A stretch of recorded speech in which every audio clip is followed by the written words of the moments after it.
everybody, Jet Scott here, and we're going to answer some questions. We got 12 questions, and they're actually pretty good questions, so we might be here for a minute. Alright, see, print it off. I had to fix my printer first, but so, our first question comes from, holy shit, how do I say that? Bicycle and Drico. Alright, sorry if I butchered that. I know I did. Are you planning to ever take down the little girls' bikes hanging in the garage and replace them with more headers? Yes. I don't think I have enough headers. We have 1, 2, 3, 4, 5, 6 pairs of headers. I think we need like 8. So yes, I think we're going to take that down eventually and replace it with more headers. You guys got old junk headers you don't want, send them here. I will hang them up.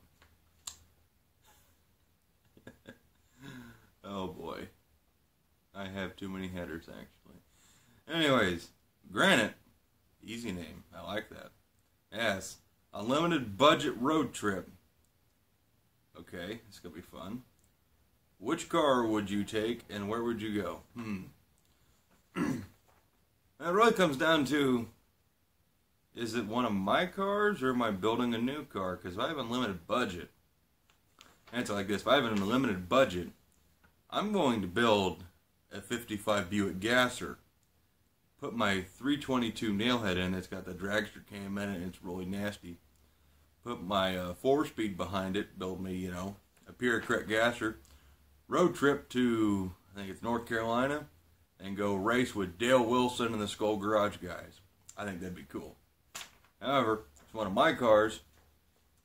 It really depends on, let me see, which car would I take?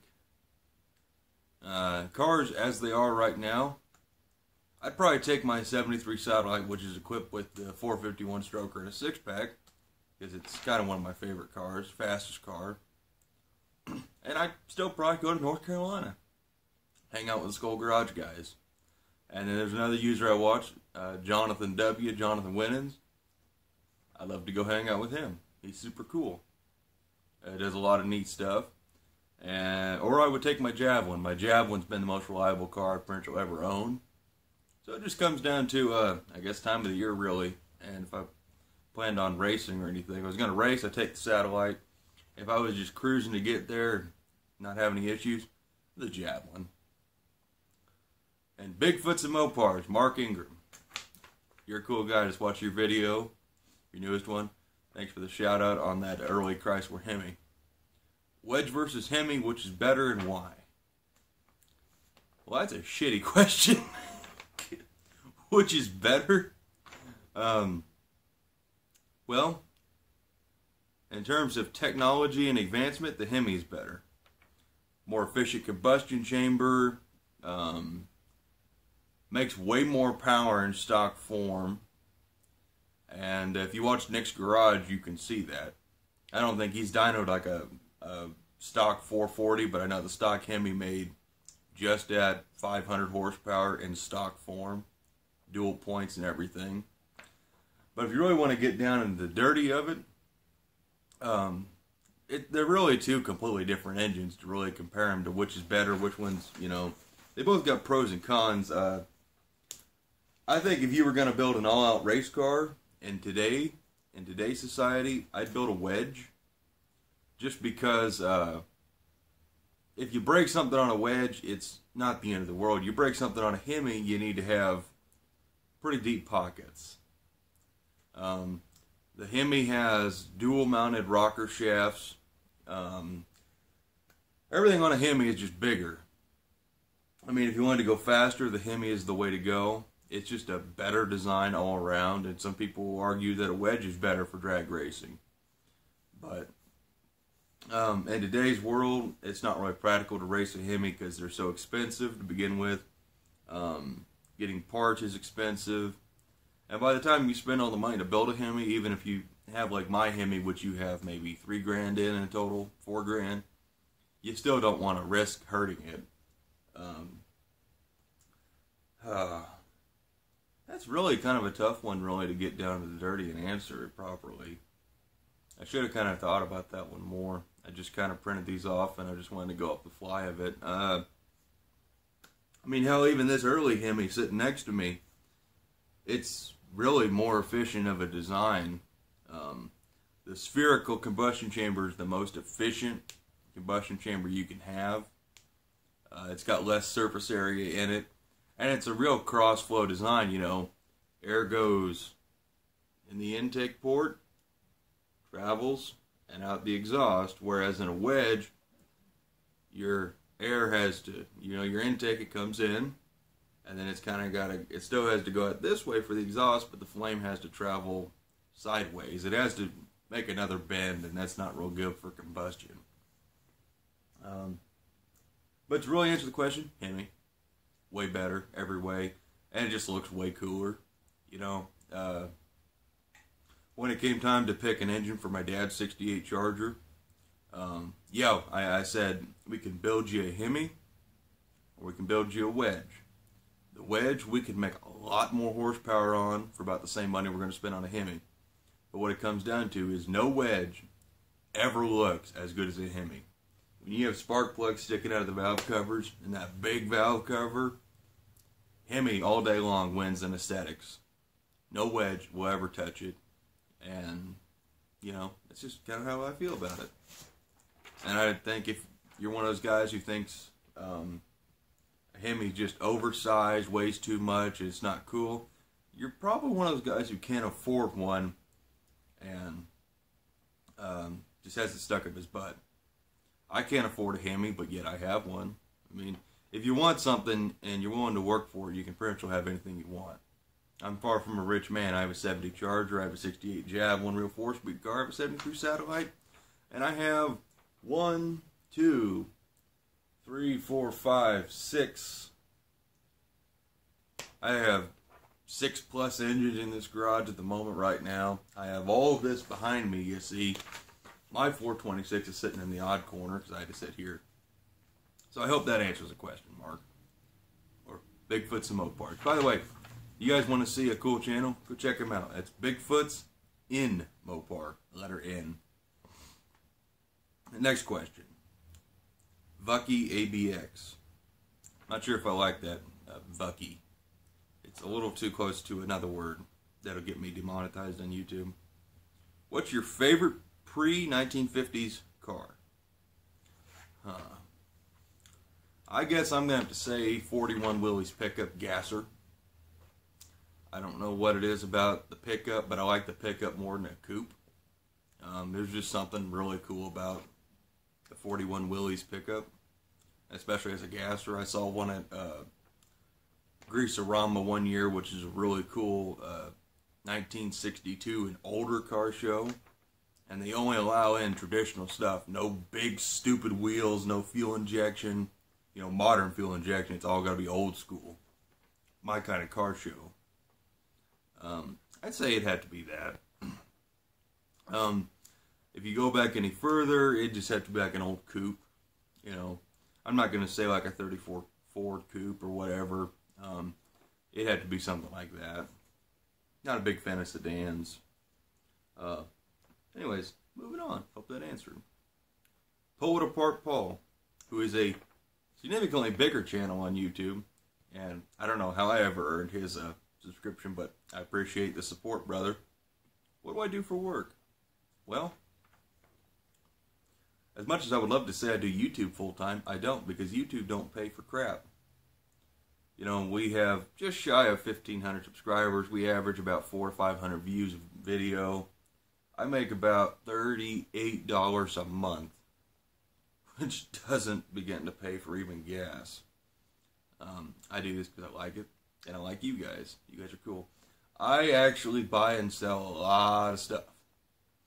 Right now, my phone, because I lost my mount for my phone to mount it on a tripod, is sitting on an intake I just bought for $200. It's a little Hemi, 341 Hemi, 3.2 Offenhauser intake that's been ceramic coated.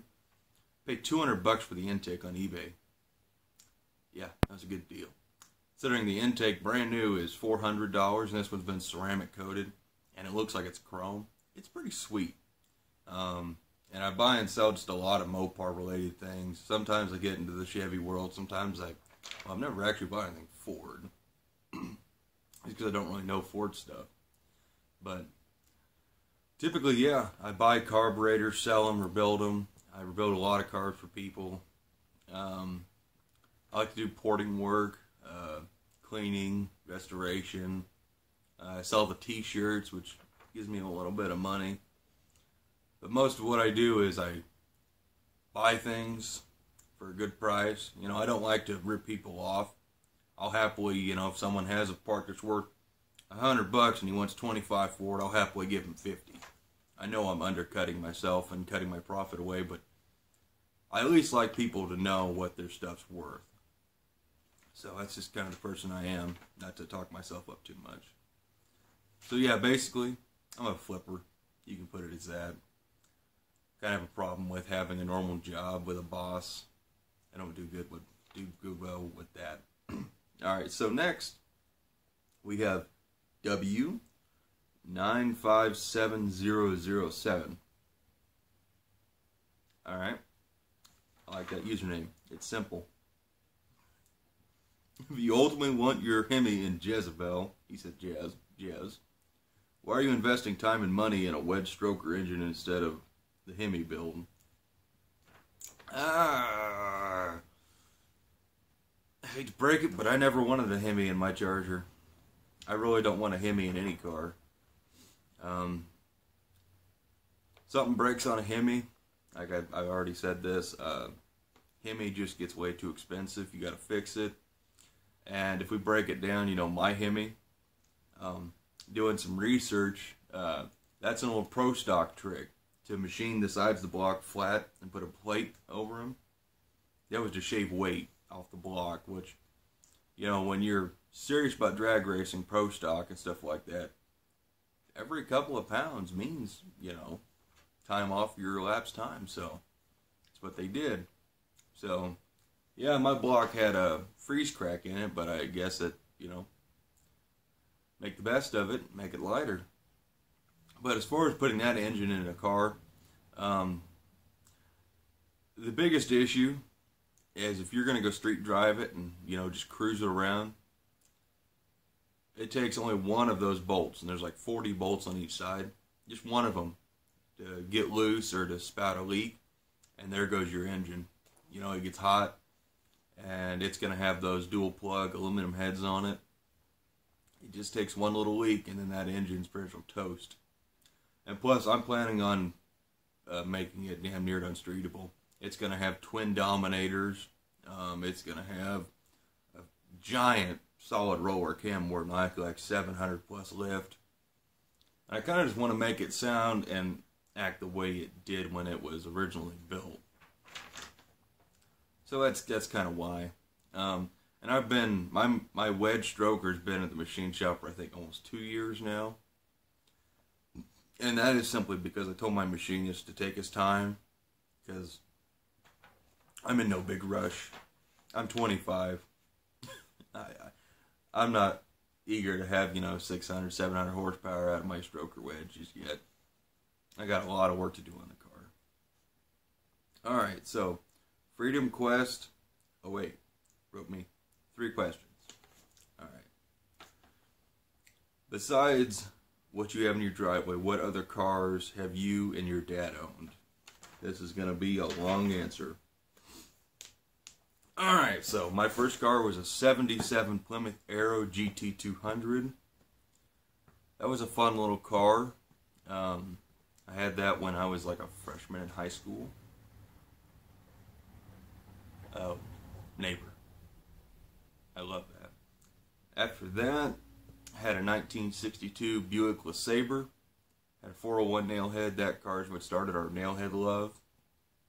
After that, we had a 64 Buick Wildcat, which had a 425. That was a neat car. They were both 4-doors, but they were still fun. From there, we went to... I think I went straight into my 1980 Pontiac Trans Am. I pulled it out of a lady's backyard, really. The car was sunk down into the tires. The tires were sunk down into the mud about yay much. It'd been sitting there for like 10 years. It was this beautiful bronze color. It had the bird and everything. It had car and concept T-tops, which, unlike normal T-tops, it's a full glass roof, basically. And they came off. They were really cool. It had window louvers, and it was just a sweet old car. But floors were rotted out in it at the time. I didn't know how to weld, and we did some less than spectacular things to the car. One of the best things we ever did was put a 403 Oldsmobile in it, because it had a 301 Pontiac that was just rotted to hell. It wasn't any good. That was a fun car. And from that car, I got a 78 Trans Am. We drove to Colorado to get it. I live here in Kansas. It's a pretty good drive. Drove to Colorado. It was $5,500. It was a rolling car. Had decent paint. It was white and blue. It was like a 70 Trans Am Amish paint job. It had flares all the way around the wheel wells, which was pretty neat. It had 15x8 WS6 wheels on it. It was a W72 car. And everything on the car was upgraded. It was a road race car. That thing, there's a steep driveway in this town to go to Dairy Queen. And that car went up that steep driveway, and it picked the back wheel off the ground. The car would not, there was no body twist or flex in it at all. It was subframe connectors, had these big sway bars in it. It was just cool. The engine had been rebuilt. It was a 400 Pontiac with ram air 3 or 4 heads on it. Came with the original 6X heads. Had a roller hydraulic cam in it. A bunch of other stuff. Stainless rockers. At least that's what he said. It had roller rockers. Had stainless valves. It had a lot of money shoved into that engine. And that was all topped with like an 850 Quadrajet, which ran really well. We had to rebuild the transmission. It was an automatic, but dealt well.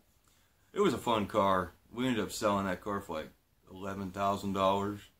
We kept it for a while and just cruised it. And with that money, we bought my '68 Javelin. Got it from a dealer he was offering the car from the original owner. So I'm technically the second owner of my Javelin. The original owner is pretty cool. He don't live far. But of course, my 1970 Charger Jezebel, I bought it around the same, about like a year after my Javelin. And I forgot, my 73 Satellite, that was the car I bought right after my 62 Buick LeSabre. I bought it from a meth head in Spring Hill, and still trying to undo all of the meth headedness in that car. That's been a pain in the butt. I've had my 62 Oldsmobile F85. I've had like an 81 D100. Didn't really care for it. I bought it real cheap, and I sold it real cheap. Had a 03 black Monte Carlo. Got stolen. Found up in Kansas City in the ghetto. I let it stay up there. I got my 06 Dodge Magnum. Oh God, there's a lot of cars. These are mostly all mine. Dad's had, of course, his 49 GMC pickup. He's had his 68 Charger. He had his original 69 Charger. Growing up, I rode in an 80 Tornado diesel car. That was cool. Speaking of Tornado, I had a 66 Oldsmobile Tornado I bought from the original owner's son. That's probably one of my favorite cars. That's like top 3. That thing was sweet. Had turquoise paint, white interior, AC, power seats, power windows, power locks. Everything worked. In fact, we pulled it out of the garage it had been sitting in on some tires that are definitely older than me. Aired them up and put some fresh gas in it and drove it 4 hours home. The only thing we had happen that was wrong was AC compressor locked up. So I hope you guys were counting, because I forgot to. Second question from Creating Quest. What is the worst breakdown story? What is your worst breakdown story no matter what we drive? All gearheads have one of these. Alright, well, Freedom Quest, you are going to contribute to the longest part of this video. You're all going to learn why we'll never use electronic ignition. So I was cruising to a concert with one of my buddies from high school in my 73 Satellite. This was with the old 400, and it was still basically fresh from what the people I bought it from. We had fixed it, you know, we had put the cam in it, and we'd undone some of the bad wiring. But we were driving it to this concert like 2 hours away, and I was about halfway from home to the concert when the car just shut off. I had nothing. And I messed with it, and I think we broke down at about 4 o'clock in the afternoon, maybe it was 3. Yeah. And we played with it. Dad came out. He brought some parts. We changed the distributor, the electronic control module, ballast resistor. We changed just about everything ignition related, because that's what we had narrowed it down to. Wouldn't start, wouldn't do nothing. It would just turn over. No fire. And this is all, you know, the Mopar electronic ignition, solid state stuff, all brand new stuff we just bought. We ended up having to have a tow truck come get the car at about midnight. That's how long we were out there. The next morning, I had an old points distributor. We stabbed it in the car. It fired right up. I have never touched electronic ignition since then, nor will I ever. Points, if you're out on the road, you break down, you can get a piece of sandpaper, clean them points, and you're back on the road. Electronic ignition dies on you, you're stuck, you're screwed, you're on your own. And even if you carry extra parts, who's to say that's going to fix it? Now you know why I hate electronic ignition. Anyways, not to be sour, I spit on the paper. Did you ever own a stubborn car that was always more trouble than every other car and just seemed cursed? Yeah, my 73 Satellite. Yeah, I don't need to say anymore. Even after I've changed the intake with the old 400, changed the intake cam and stuff, we were still finding wires that were just cut and twisted together. I blame meth heads. Alright, let's move on to something happier. Anyways, thank you, Freedom Quest. Those were good questions, actually. 2-bit market anarchist. I like your name. I'm not an anarchist, but that's cool. If you had to fight 12 horse-sized Prius drivers or one Prius-sized horse, which would you? Prius-sized horse. Wouldn't that make this horse smaller? As a bonus, you'd only be allowed to use car and motorcycle parts as weapons. Which part of which vehicle would you reach for? We got a two-parter. Okay, so here's the thing. 12 horse-sized Prius drivers. Well, for one, Prius drivers typically eat granola and are hardly people. So that'd be a pretty easy fight regardless. All I gotta do is, you know, say their clothes look stupid and they'd probably run crying. Or one Prius-sized horse. That'd make the horse smaller technically. And if I had to fight a horse, I'd probably get in trouble.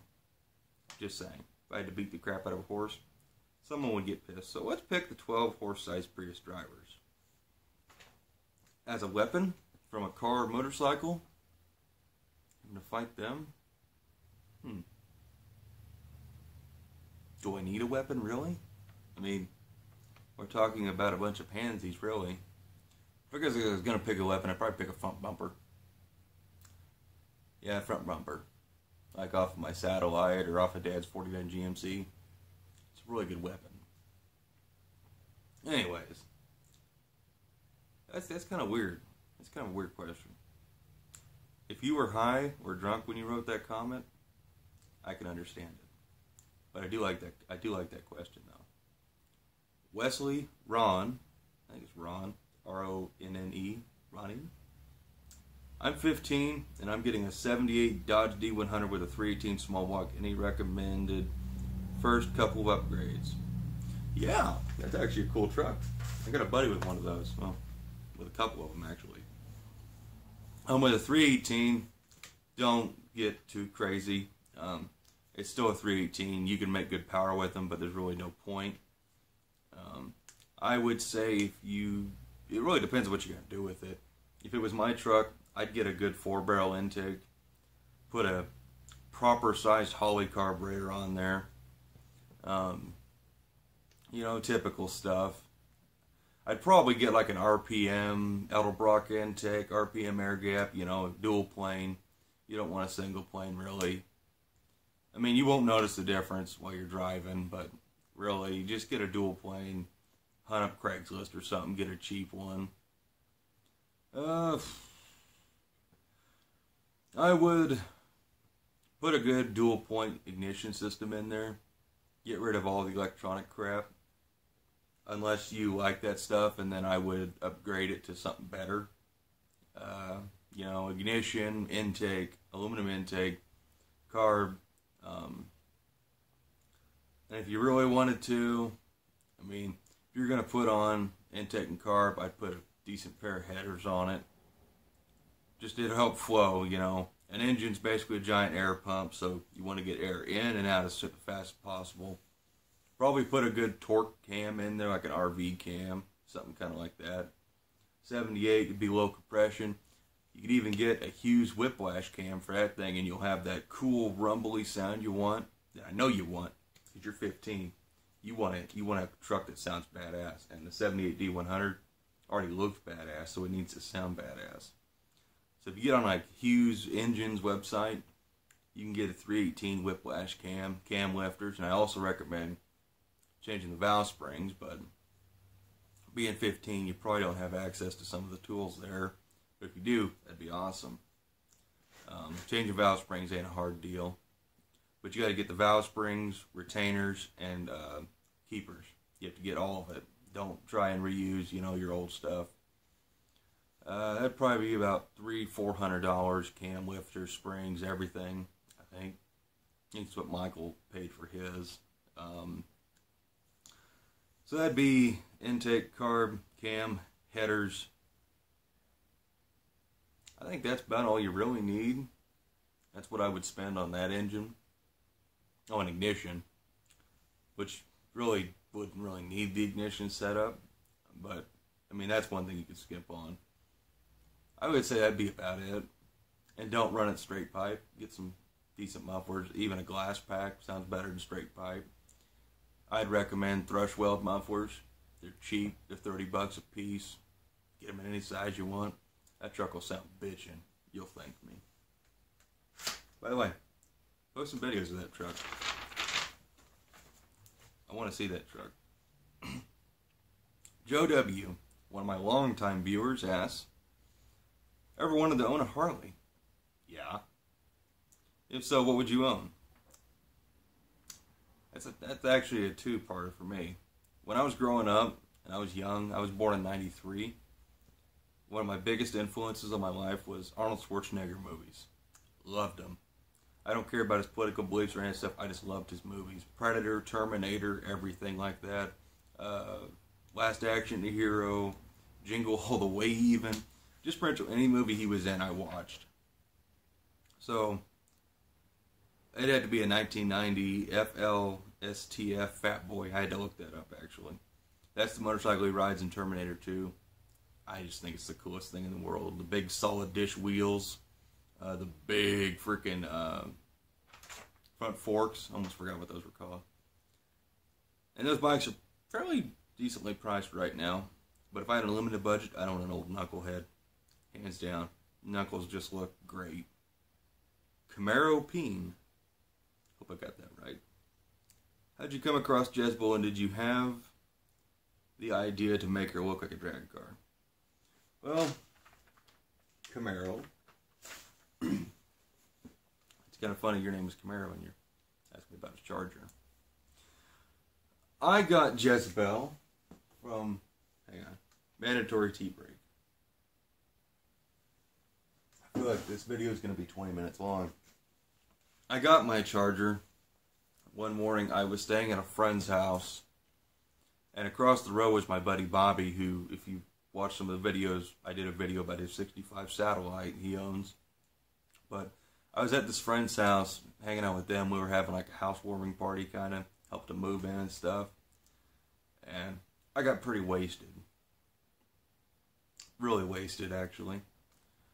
And the next morning I walked out of the house and I saw this piece of crap 70 blue Charger sitting on this trailer in front of Bobby's house. And I was like, that's pretty sweet. And I walked over there. Bobby and I started talking about it, and my buddy Dan had just brought it home from Lubbock, Texas, from a guy named Mark Glenn, I believe. And he bought it from a salvage yard where it's set. And so Bobby and I were talking about it. Really clean car. It had its pros and cons. I called Dan, asked him how much he went for it. He gave me the really good buddy price of $3,000. I took it. I sold my 66 Tornado, and with that money I bought and helped build what would become my 1970 Charger Jezebel. And the original intent with Jezebel was to kind of gentle mayhem it, beat it up, tear it up, you know, don't give a crap, make it into a ratty street machine kind of. But as I've grown older and a little more mature, I respect the car more. I'm going to start fixing it. Like, I got 1/4 panel of the section that's ate up. I'm going to get a patch panel for it, cut it out, weld it in, fade the paint in. I just want to take care of the car. I don't really care about tearing it up. That's another reason why I don't do burnouts and stuff. I spend a lot of time and money, not really so much the money, but a lot of time trying to keep these cars up to date and not tear them up. And the last thing I want to do is tear up my stuff. But I never really intended for Jezebel to be like a full-on race car. But now it's got the Dana. It's going to have a 4-speed. It's going to have a giant stroker. It's going to be a really fun toy.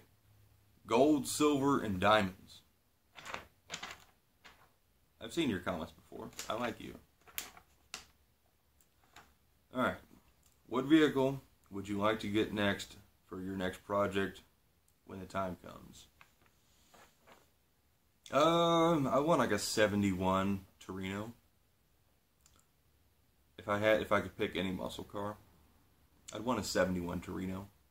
I love the 71 Ford Torino body style. I like the grille. It'd be black. Black on black on black with a white interior. Or like a 67, 8 or 9 Camaro. Preferably 67 or 8. Make an all-out drag car and stuff my Hemi in it. Just because I think that'd be cool. Or a coupe. I want to build like a hot rod to put either my Hemi in or my nailhead in. And your second question is, favorite or surprisingly needed or handy tools you and your dad use for working on projects and why?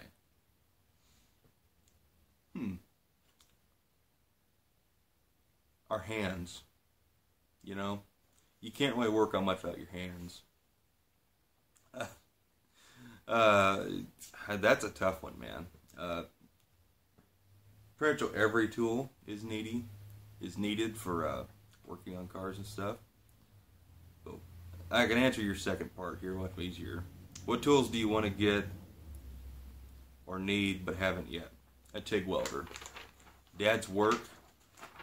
A guy brought in a TIG welder for people to play with, and Dad spent like 2 minutes on the machine and he's already mastered it.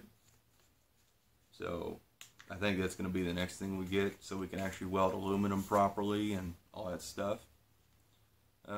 TIG welder, bigger air compressor maybe someday, bigger garage, you know, that kind of thing. Full machine shop would be nice. Yeah, that'd be really cool. But that's all 12 of your comments and questions answered. Not a whole lot, but you know what? It's a small channel. I enjoyed this, and I hope you guys enjoyed listening to my answers. I know this video has probably rambled on a lot longer than I wanted it to. But I wanted to, do this. I thought this would be nice. What else was I going to say? There are some users kind of ashamed of you're not on this list. Like Kent Straight, kind of ashamed, man. You always write me cool comments and stories, and you didn't post a question. Shame. That's okay, man. I don't care. All of you guys who didn't happen to see the video from Wednesday to post a comment, a question, you guys know that in the comments of every video, I reply to every comment you have, every question, everything, every story you have to say. So don't feel bad if you didn't get your question on here. So I will still answer them regardless. So. Anyways, guys, I appreciate you watching this long, drawn-out video. And I will see you in the next one. Bye.